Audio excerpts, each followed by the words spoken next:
Señor mío y Dios mío, creo firmemente que estás aquí, que me ves, que me oyes. Te adoro con profunda reverencia. Te pido perdón de mis pecados y gracia para hacer con fruto este rato de oración. Madre mía Inmaculada, San José mi Padre y Señor, Ángel de mi guarda, interceded por mí. Recuerdo hace muchos años que estaba hablando con un muchacho de 14 años, debía tener, y un tipo así, pues bastante alternativo, que hablaba muy a las claras, que hablaba así fuerte, y estábamos hablando en una ocasión, y me dijo, como en general, pero pensando en la gente de su generación, él iba a un colegio público como tantos otros en su país, y me decía, es que la gente piensa que la vida tiene que ser una historia de color de rosa, y no se dan cuenta de que la vida no es una historia de color de rosa. Como señalando que en la vida, claro, hay dificultades, hay dolor, hay sufrimiento. Lo que me impactó es que lo dijera con tanta seguridad un muchacho tan joven. Porque esa es una sabiduría que uno va aprendiendo con los años y justamente la madurez se encuentra en acoger esa realidad herida de la vida sin despreciar la vida, sino aprendiendo justamente que la vida, aun estando herida, es hermosa y que es posible hacer mucho bien y disfrutar del mucho bien que recibimos también cuando la vida es una realidad herida. Traigo esto a colación porque me parece que eso no vale solo para la vida de las personas, sino también para la vida de la Iglesia. La vida de la Iglesia que está llena de dificultades, está llena de persecuciones, está llena de momentos en que parece que todo es imposible. Y para mí siempre resulta llamativo considerar que Jesús mismo lo anunció a sus apóstoles. Y se lo anunció desde muy al principio. Estos días que estamos leyendo en las lecturas de la misa, la llamada de los 12, el primer envío de los 12, ¿no? Cuando los envió a los pueblos de Israel, mucho antes de mandarlos al mundo entero. Y era un momento en que Jesús pues, prácticamente no tenía contradicción. La gente pues estaba sorprendida, estaba admirada,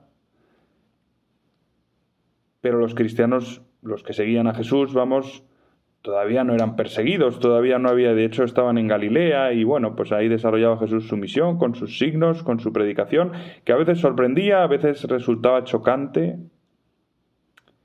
pero no generaba una persecución y mucho menos una persecución violenta. Y sin embargo, ya entonces Jesús les dice, mirad que yo os envío como ovejas entre lobos. Por eso sed sagaces como serpientes y sencillos como palomas. Pero cuidado con la gente, porque os entregarán a los tribunales, os azotarán en las sinagogas y os harán comparecer ante gobernadores y reyes por mi causa, para dar testimonio ante ellos y ante los gentiles. De alguna manera está ya preparando a sus discípulos para algo que iba a llegar mucho tiempo después. Y sin embargo, como buen pedagogo, el Señor les va preparando desde mucho antes. En la educación tantas veces nos preparan para situaciones que no vamos a vivir hasta el cabo de mucho tiempo. Pero lo que nos han enseñado siendo pequeños o siendo adolescentes, a veces nos es útil mucho tiempo después.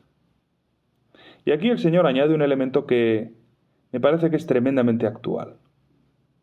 También nosotros encontramos dificultades, a veces persecución, a veces es una persecución callada, silenciosa, a veces es una persecución que es más bien indiferencia, desprecio, un sutil no contamos contigo, un sutil no tienes nada que decirnos, un sutil se os ha pasado el arroz. Y creo que también para estas circunstancias vale esto que dice el Señor. Cuando os entreguen, no os preocupéis de lo que vais a decir o de cómo lo diréis. En aquel momento se os sugerirá lo que tenéis que decir, porque no seréis vosotros los que habléis, sino que el Espíritu de vuestro Padre hablará por vosotros. No podemos olvidar que en nuestra vida cristiana contamos con la presencia, con la luz, con la fuerza, con la inspiración del Espíritu Santo. Y eso es algo que necesitamos tener muy presente y recordarnos muy a menudo en un momento de la historia en que el hombre cree que puede hacer todo lo que se proponga. El Papa ha hablado en la Magnificat Humanitas de la actualidad de la imagen de la Torre de Babel. ¿Cuántas torres de Babel se alzan hoy en día? En forma de inteligencia artificial, en forma de transhumanismo, en forma de pretensiones universalistas de la medicina, de la ciencia. Y en cambio los cristianos sabemos que en último término el único que llega al cielo es el que baja del cielo. Juan Pablo II escribió un documento precioso cuando empezaba el siglo XXI, cuando empezaba el tercer milenio.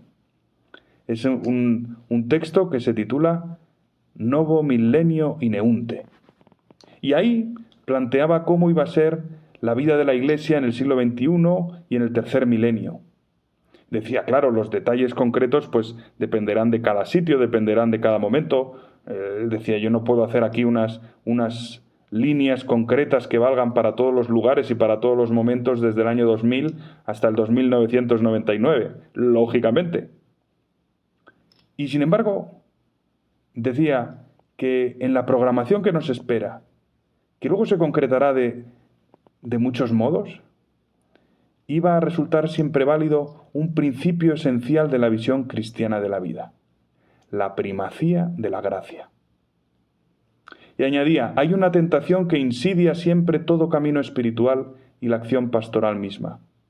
Pensar que los resultados dependen de nuestra capacidad de hacer y programar. También en nuestra vida espiritual podemos vivir una cierta Babel. También en nuestros deseos de evangelizar, de hacer apostolado, podemos vivir una cierta Babel. Pensar que los resultados dependen de nuestra capacidad de hacer y programar. Y comentaba, ciertamente Dios nos pide una colaboración real a su gracia, y por tanto nos invita a utilizar todos los recursos de nuestra inteligencia y capacidad operativa. Pero no se ha de olvidar que sin Cristo no podemos hacer nada. Sin Cristo no podemos hacer nada. Por muchos talentos, por muchas capacidades, por mucho dinero que tengamos, por muchos recursos que tengamos, sin Cristo no podemos hacer nada. ¿Cuánto nos sirve recordarlo? Y recordárnoslo a menudo. Ojalá fuera cada mañana. Pues al menos hoy. Señor, sin ti no podemos hacer nada. Y contigo no hay peligro que debamos temer. Porque tú vas a estar con nosotros hasta el final de los tiempos. Y tú mismo me has anunciado que si en alguna ocasión me entregan, será tu Espíritu el que me dé las palabras que necesito. Que a la vez necesito poner todo de mi parte, como si tú dijeras, si tú no pones de tu parte, yo no voy a actuar. Pero las cosas no van a salir por lo que tú hayas puesto de tu parte, sino por lo que yo haga al final. Un poco como los apóstoles en aquella pesca milagrosa después de la resurrección de Jesús. Pescaron una multitud enorme de peces que hacían que las redes casi se rompieran. Pero fue porque Jesús les indicó. Y sin embargo, Jesús les indicó solo después de que ellos hubieran puesto todo de su parte. Jesús, concédeme la luz que necesito para comprender que tú estás conmigo, que tú esperas mi respuesta generosa y que al mismo tiempo esperas mi completo abandono. Pues Señor, en tus manos pongo mi vida, en tus manos pongo los deseos más altos de mi vida, en tus manos pongo toda la tarea de evangelización y de apostolado que tú quieres que yo haga en este mundo. Te doy gracias, Dios mío, por los buenos propósitos, afectos e inspiraciones que me has comunicado en esta meditación. Te pido ayuda para ponerlos por obra. Madre mía Inmaculada, San José mi Padre y Señor, Ángel de mi guarda, interceded por mí.